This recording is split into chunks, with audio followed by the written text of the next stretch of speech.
Sajita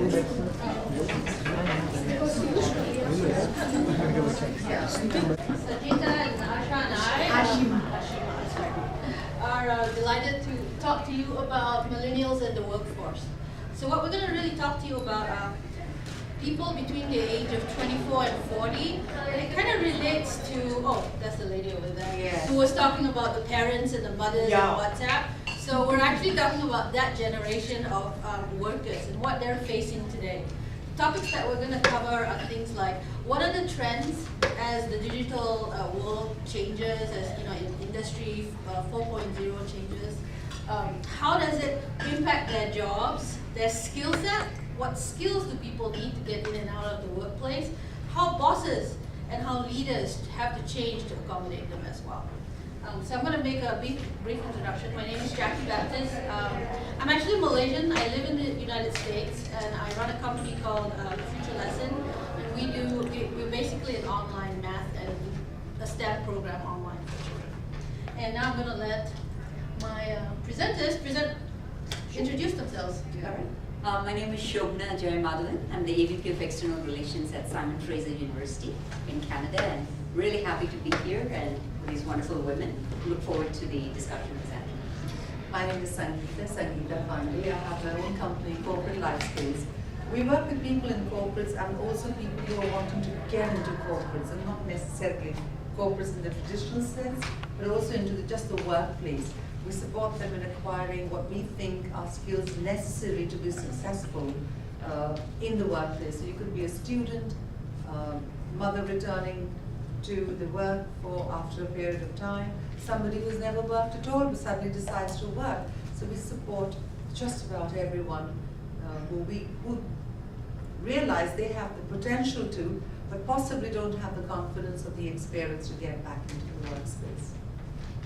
Hello everyone, I'm Ashima. I am an architect and urban planner by qualification, and I've been in the field of higher education for almost 12 to 15 years now.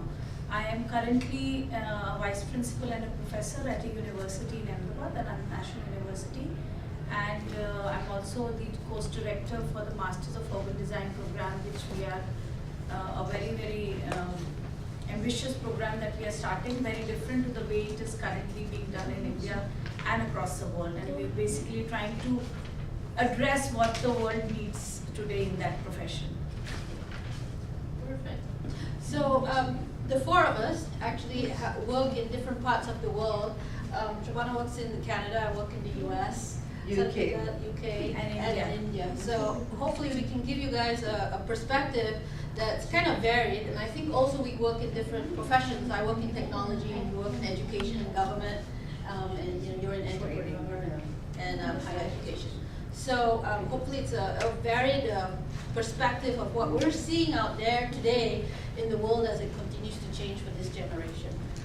Just a brief statement. So as I mentioned, the millennials are really the 24 to 40-year-old young people who are either entering the workforce or have entered the workforce, or are really in the workforce and they're struggling, right? They're a very specific type of person that is obviously very tech savvy, as we heard with WhatsApp. Really 2 devices. Generation Z is 5 devices now simultaneously. So it's really, they're the 2-device generation. They're very socially conscious. They demand from their employers social responsibility. They demand diversity in the workplace, inclusion, things that maybe Generation X, which is my generation, really didn't have that voice as much as the millennials are starting to talk about it and demand it from brands, from employers, and from people. So they're just a very, very different group, and I think they're also struggling because there's the whole artificial intelligence as well as robotics that's coming into play right now. I'm sure you guys are reading a lot about it in the US and in Canada. It's really advancing. So I'm going to turn it over, I believe, to Sajida, who's going to talk a little bit about skills and what they need to survive. So as you rightly said, we're looking at the millennials, and we're also looking, and we cannot forget the generation Z, which will be entering the workforce if they've not already started to. So one of the challenges we are seeing consistently, even with the baby boomers and the generation X and the generation the millennials, is a intercultural conflict. And when I say that, it does not mean that people who are living in India have a different culture to people living in the US or to the UK. It is clearly a generational conflict as well in the workspace. So you will have somebody today who's in the workspace is about 70 years old, and you will have somebody who's 18 years old. And there is going to be a conflict in understanding. And therefore, one of the prime skills that we encourage people to get is to develop what we call the CQ, the cultural quotient. This has been talked about for a period of time in understanding how important it is to recognize the cultural challenges we have in society. So it could be cultural challenges between a parent and a child, it could be cultural challenges between people of different geographies, the demographics, etc. Increasingly, I have, in my experience, having worked in different countries and continents, I find globalization is something that sometimes people think have brought us closer, but really, in my experience and the experience of people I speak with, it is something that has also created a kind of a distance that we have not been able to understand. And if we are understanding, there are very few people correcting it. So yeah, you might think, oh, I know everything about what's happening in Ireland or in Dublin, sitting here in Delhi, but you're doing that only across email or any of the tools you're using, and you think, oh, we're very globalized. But really, it could be very different in you, and those differences come out when you either have a chance to meet, to talk, and you will find that these huge differences even in setting an agenda. So if you're sitting with an American, a German, a French, a British, and an Indian, and you ask them how to set an agenda or to write an email, they'll be quite different in the way they address. So the challenges before the millennials will be to understand how globalization is going to impact them, to develop a heightened sense of cultural quotient, to understand that the millennials in a few years' time will be reaching the 33 or the 40-year bracket. Traditionally, the millennials have been thought to change 2 to 3 jobs by the age they turn 30. But they're going to be preparing themselves for the generation Z, as they're being called.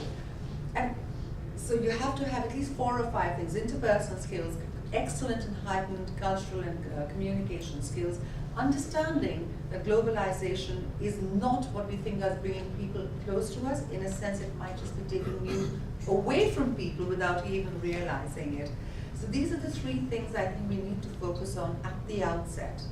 And then moving forward, of course, there are the other challenges that you will have moving along with the onset of new technology, etc. Yeah. And Ashima, can you tell us what you're seeing in your research in India as well as other places? What kind of jobs are they picking? What do they value from their employers?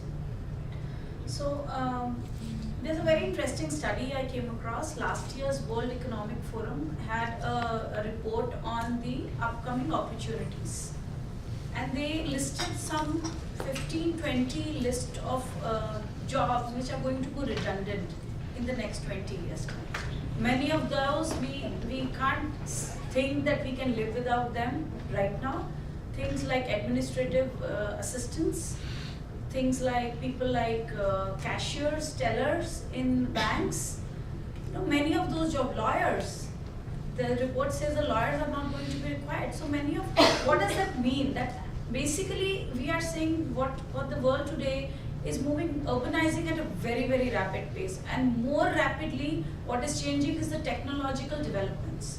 Now, while this all thing is happening, we cannot negate the fact that no sector at present work in silos. You no longer have engineers handling only what engineers can handle. You no longer have lawyers handle only what lawyers handle. We need to have a more interrelative or more of a multifaceted kind of an approach to all complexities that are increasing in the world. That's the reason why you have teams working out on solving situations, any legal, any urban, any other kind of situations that are complexities or issues that arise. What is also important is that there's a need for a lot of creativity and innovation in today's time. I'm not saying you need to reinvent the wheel, no, that's not required, it's already done. The kind of complexities that are coming now have not been faced in the previous generations. So the new workforce needs to address this and wants to address this. They are wanting to take up this challenge. They have access to knowledge, they have access to data, they have access to all reports and studies done across. They have access to all good examples and bad examples across the world at the tip of their fingers. But they want to do something more challenging, something that's beyond what's already done and go a step forward. So I guess that's what they are wanting to do, things which are more challenging, which can give them a sense of satisfaction more than, so yes, they also want to make money. I mean, who's saying no to that? They definitely look for a good package that they can get and a comfortable life. But that all comes as a part and parcel of a more satisfying position and a role that they can play where they can make a difference. Like some of my friends just mentioned, they want to make a difference in the life of others and give it back to the society in some way. So being more socially aware as well. No, absolutely. Just one quick point to make. There are new, working in technology, what I'm seeing, there are new professions that are coming up that people need to kind of realize how to adapt to them. A lot of it's very data driven. Let me give you a very, very concrete example, and then we're going to move on to Shobana because she really mentors and leads a lot of millennials, and she can tell you about their traits. But take, for example, Amazon, right? Amazon, what do? They ship packages, right? Now, they're actually robots that are going to ship the packages. And there are actually drones apparently in my area that are delivering those packages. I don't know where, but yeah. But there's a lot of data. So believe it or not, did you ever think about this? When the robot is actually getting the packages ready, there are a lot of requirements, right? There's size, there's weight. There's like how you bundle things together. Think about all that data. So now you don't really have the person having to load vans or load conveyor belts. But someone has to manage the data so you understand how all those things come together and they go out in vans. So those are the type of new professions that we're seeing. Even health informatics is another example. And Shobana is going to tell us a lot more about millennials in the workplace, mentoring them, leading them, how that's changed. Happy to. I really appreciated your points. And so my first 20 years of my career in Canada was with the government of British Columbia as a child welfare professional. So 20 years I did nothing but work with children and youth and families. Underprivileged, vulnerable population, but youth nevertheless. And then I had a chance to come and work in Chennai for 2 years, between 2015 and 2017. And I was head of HR for a firm. And the majority of people working in that company in Chennai were actually millennials. And now I'm back in Canada working in the education sector, and I continue to mentor young people. So several young people have come to me for various reasons, and I mentor them. And I've sort of reflected on, if I were to, in a 2-minute elevator speech, sort of summarize the insights I've gathered from the young people I work with, including my 2 sons, who are 19 and 21, so almost millennials. The 3 alphabets that come to mind and combine together, the word die hard, comes to mind is, I think it's a generation that is not afraid of disruption. It's a generation that is not afraid of innovation. And it's a generation that has a conscience and cares about elevation. Elevating humanity and not closing their eyes to global problems. And I think a lot of this has got to do with actually millennials being more enlightened than we would like to give them credit for. Because generation after generation, across cultures, believe that adults know better than children or youth. My life experience has taught me just the opposite. I will tell you, there are lots of things in my life where my 19-year-old and 21-year-old not only know more, they have the courage to act on it. So 2 years ago when I was in India, my son said, hey mom, I need $1,000. I'm like, for what? I'm going to invest in crypto. And I'm like, who's that? Not who's that, Mom. It's what's that? Oh, okay. So he gave me a crash course in blockchain and crypto. And I couldn't understand a word of what this young man was saying. But I believed in him. I said, here, $1,000. If you make good money, give it back to me. Otherwise, it's okay. It's okay. Well, today, 3 years later, he's a marketing manager for a crypto company and doing extremely well. And within the cone of silence of this room, I would say that as a single mom of 2 young men, if I get into a place where I don't need to worry about money in the very near future, it's not because of my financial smarts. It's because of my child, who's 21 years old, and my 19-year-old. But the reason I want to share this is because if we truly want to support millennials, and we want to truly stand out of the way, we as adults need to really, really give up on our ego and have the humility to say, we actually don't know a lot of things. And just the way I expect my children to lean on me, it's okay for me as a 51-year-old woman to lean on them on a number of things. And this goes beyond saying, hey, I don't know how to fix this on my WhatsApp. We're talking about solving serious global, local, and familiar problems.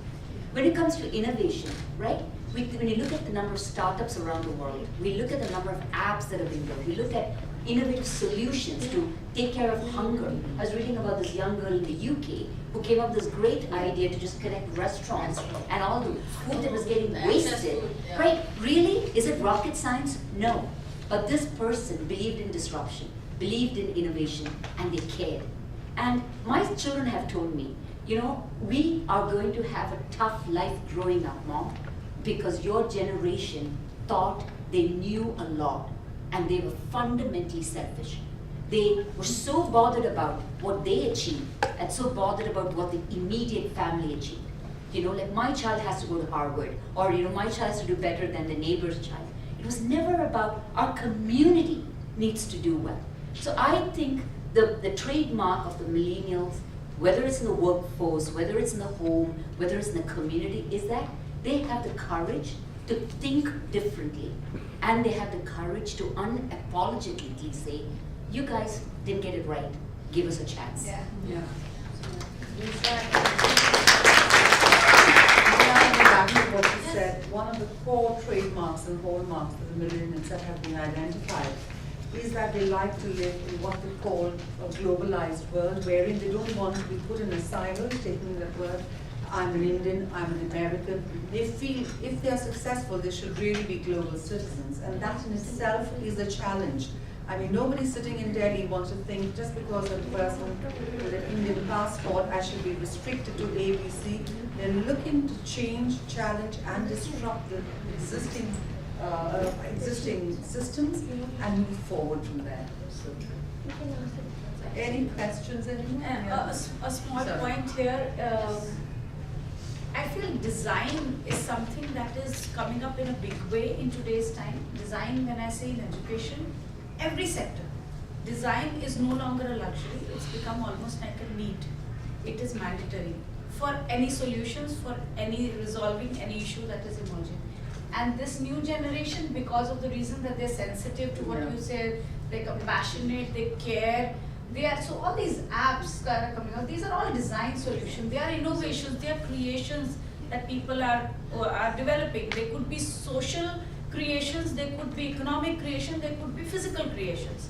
But at the end of it, that's how it is emerging. And the universities across actually, abroad as well, and even in India now, many of the universities are moving toward, liberal studies, multidisciplinary education, giving them more choices to the student to choose what they want to do. Why? Because you trust their decision and you want them to take ownership of what they are wanting to do.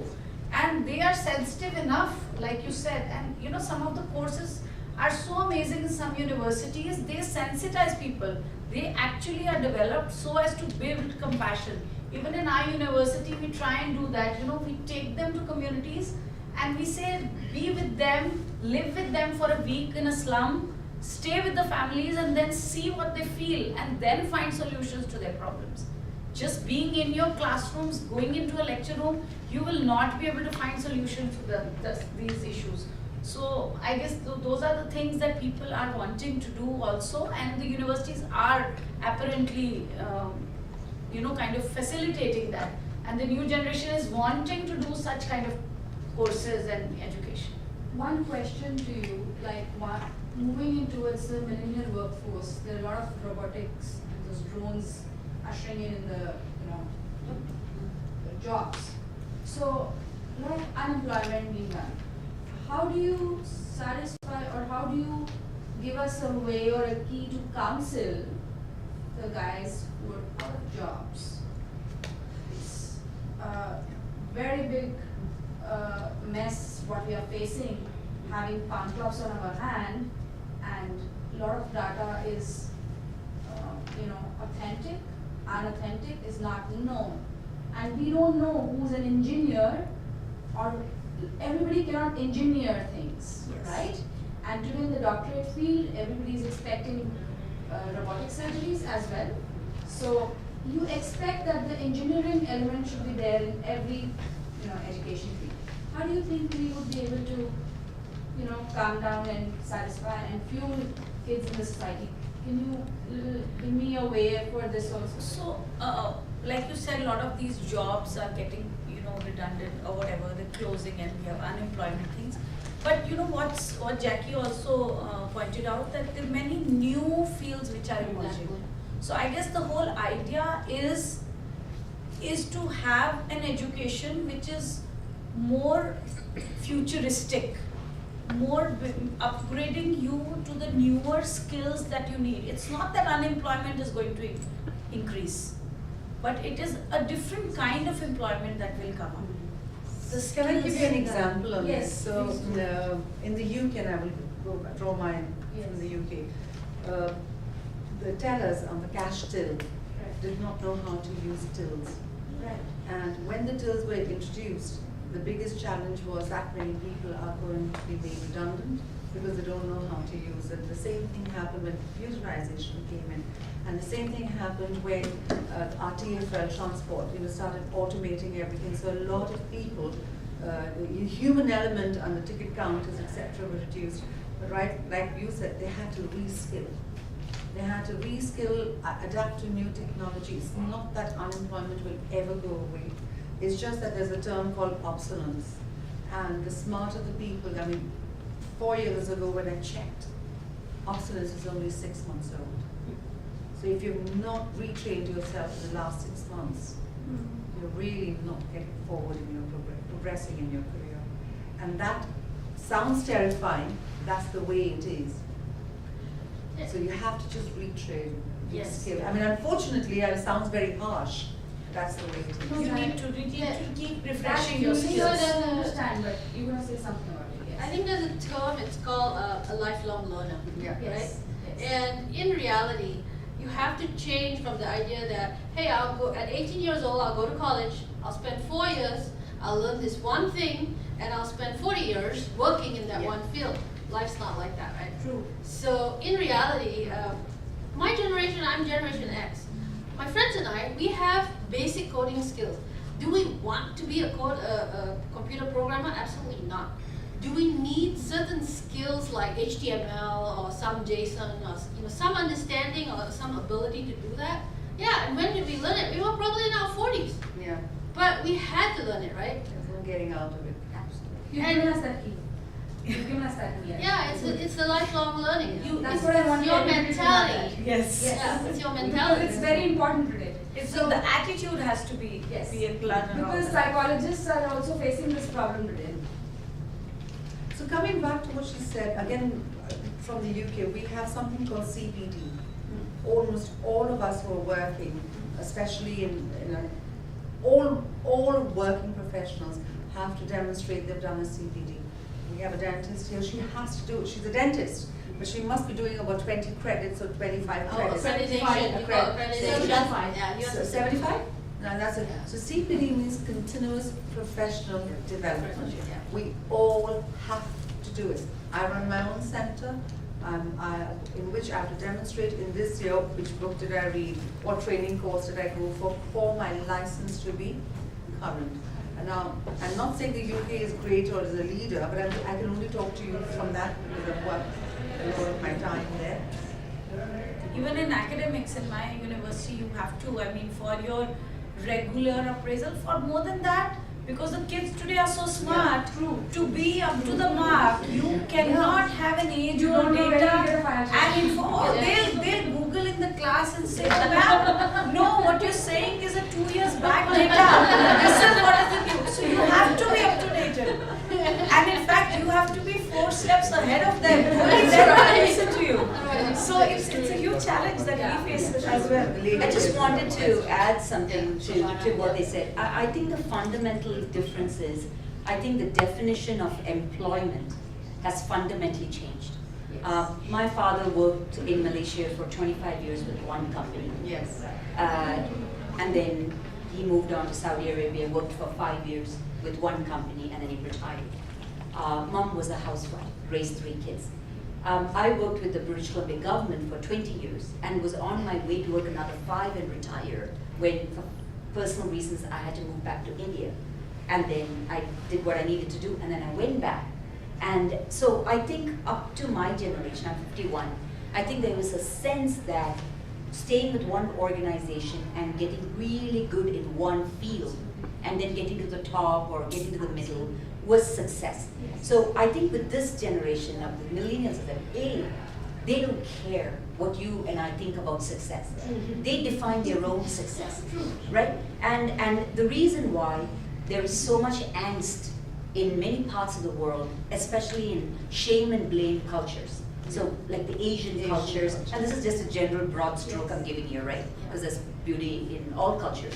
But generally speaking, Asian cultures, Eastern cultures have a shame and blame, culture because they're more community-based cultures. It's not just what Shobana did, but what Shobana's family did, right? And this family could be like over there, right? Cousins, third cousins, somebody. Whereas in many of the Western cultures, for example, you don't even know what your neighbor is doing. You kind of know, he's a nice guy or she's a nice person, and you're like, hi, good morning, have a nice day. But you don't go and say, what are you doing? And where did you go to university? What's your salary? You don't know that. There's mind your own business, right? And you keep it thing. But with millennials, I think, they've redefined employment. They have tied employment to living life in a meaningful way, tied to passion, right? So a kid who loves music, right, may not necessarily go on stage and seek to make a living, but might become an app developer who uses music in some way and creates a revenue for income, right? So they make it work. The other thing is that they are not, thank God for that, they're not going to wait to be 60, wait for that retirement party and the gold watch, or whatever they give them these days, and then discover the world and discover themselves, right? Yeah. They will live in the moment, now, and they'll get it done. So the definition of employment, the definition of success, the definition of who has the right to decide what they do with their life has fundamentally changed. And the one thing I want to just say before I wrap up is that there is a fundamental difference in how millennials in Asia, for instance, experience this from, say, someone in Vancouver.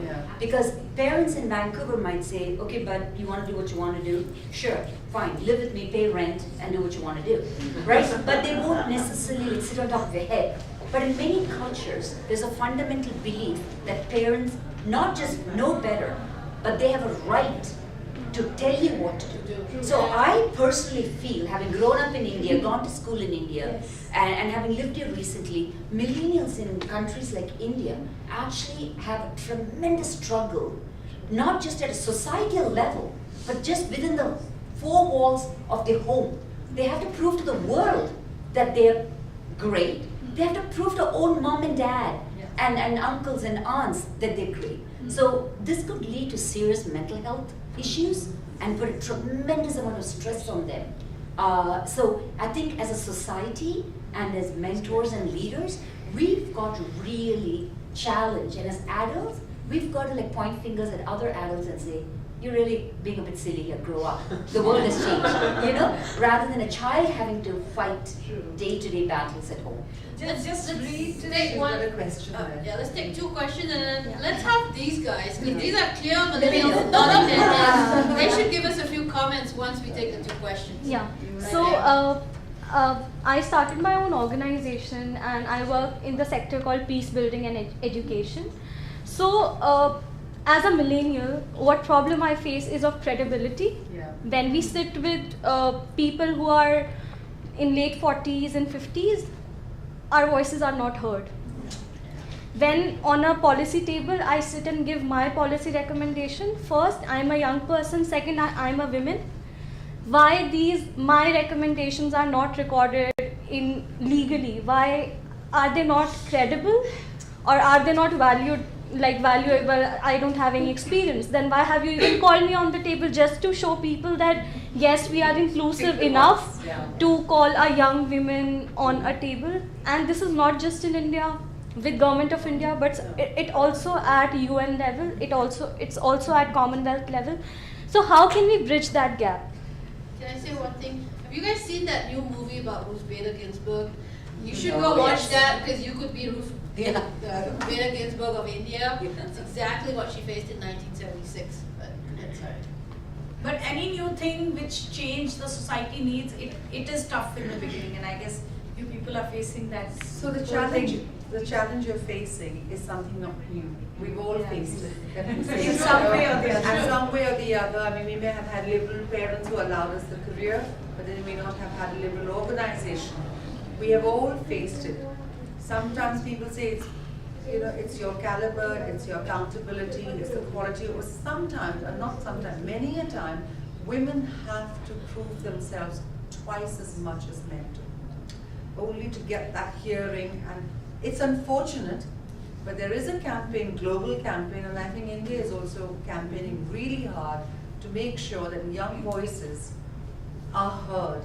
And it is a matter of time, but it will happen. Can I make That's all, it's platitude, but that's all I can say. Can I make 2 suggestions for you, maybe that might be helpful? One thing that I noticed that younger millennials do in the Western world, where I live at least, is that they get their voice into the press first, right? And I don't know how hard it is here. I have no idea. You might have Very bad. It's a job. you might have blogging.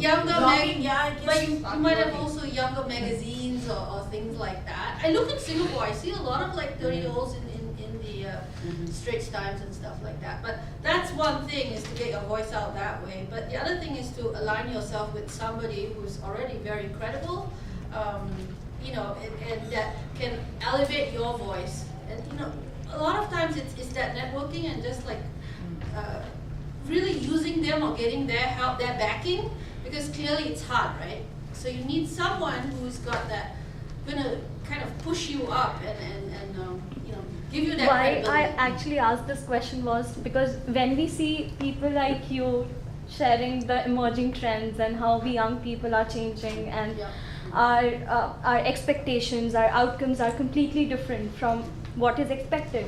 When we have that awareness, then why we are facing that challenge? Like we know, but still it's a challenge. Because you have it, but the people who you're working with are not as sensitive, or have not been sensitized to that, or just choose not to be sensitized to that. And that unfortunately will take time. I mean, imagine having a conversation like the lady who was here before us and who shared a joke about bras. And our usage of the word bra in the Indian context, in a mixed society, was considered, or maybe even still is. I remember growing up here, and if my bra strap showed when I was in school, and I went to a convent, the nuns didn't quite like it. Nobody gives a toss. You're all wearing this spaghetti with 3 color bras coming out from here. And yeah, it's just an undergarment. So things have changed. I'm not trying to minimize or trivialize what you're saying.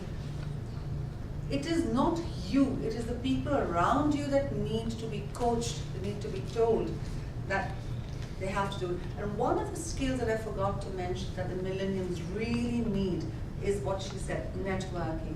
because of electronics and every time you put an application for a job or anything, there must be thousands on gone through the internet. You need to have a mentor, you need to have someone to get you up there. So unfortunately, that's a skill you should start acquiring very quickly. One small example, Sorry. just one small example.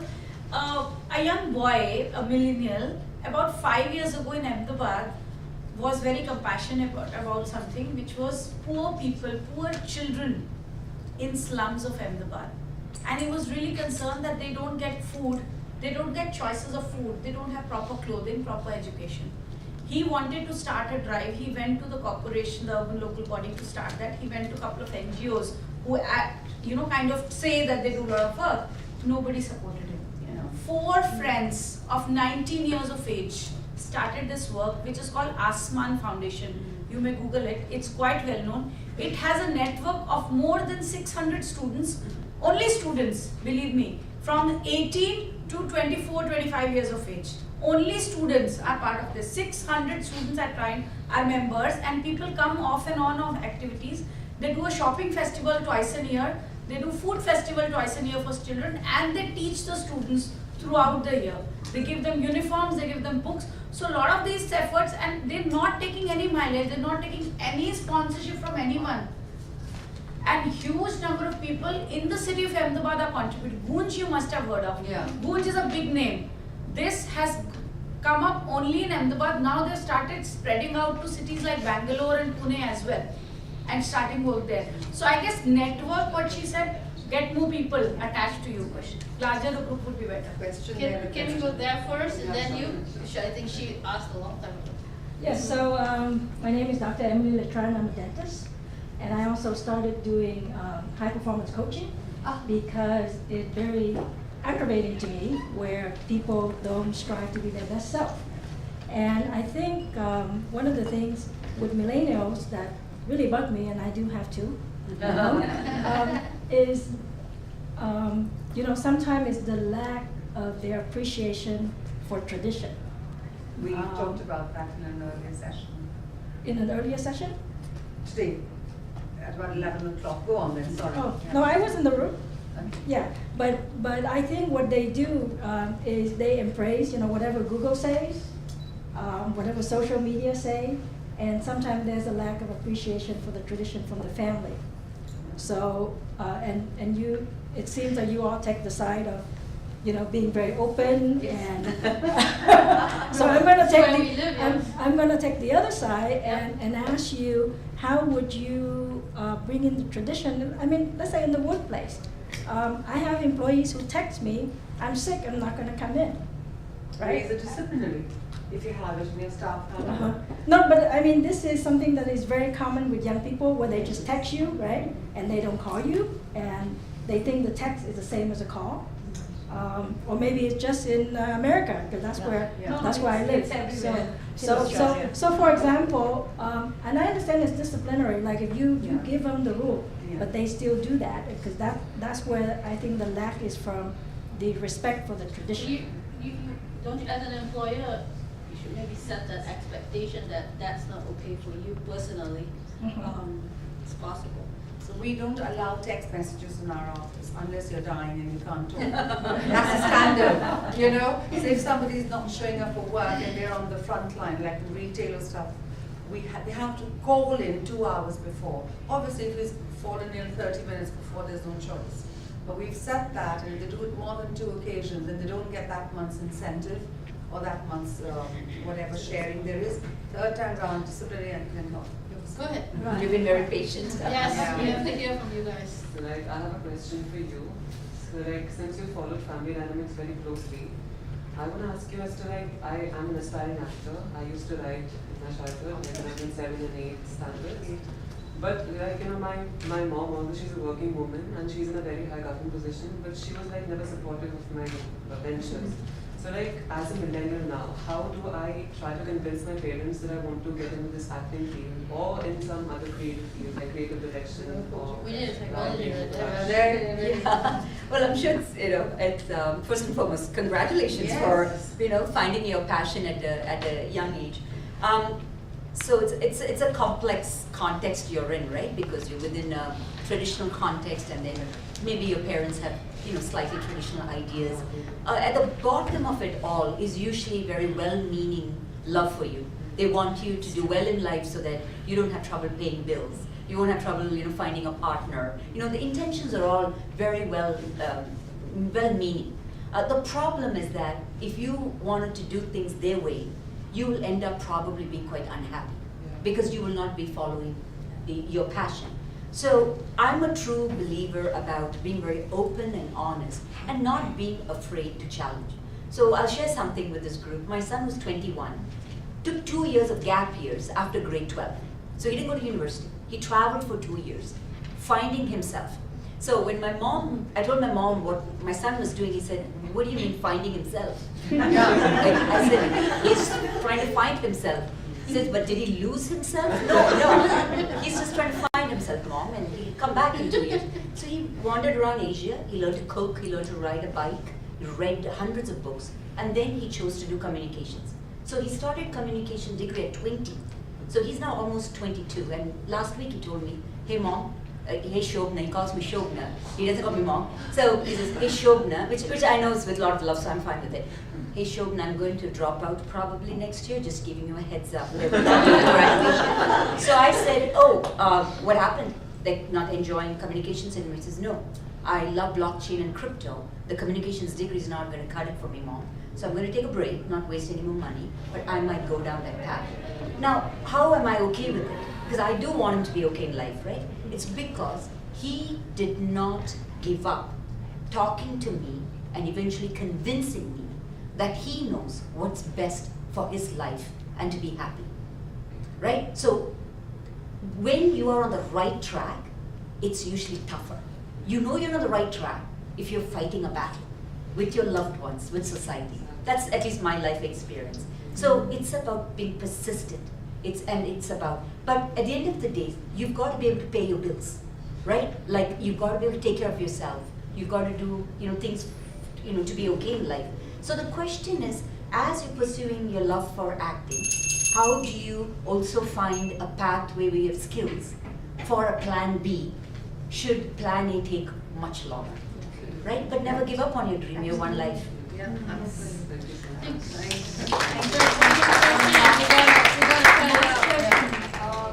There's a lot of speech issues coming up with the kids and as well as the middle-aged people in India.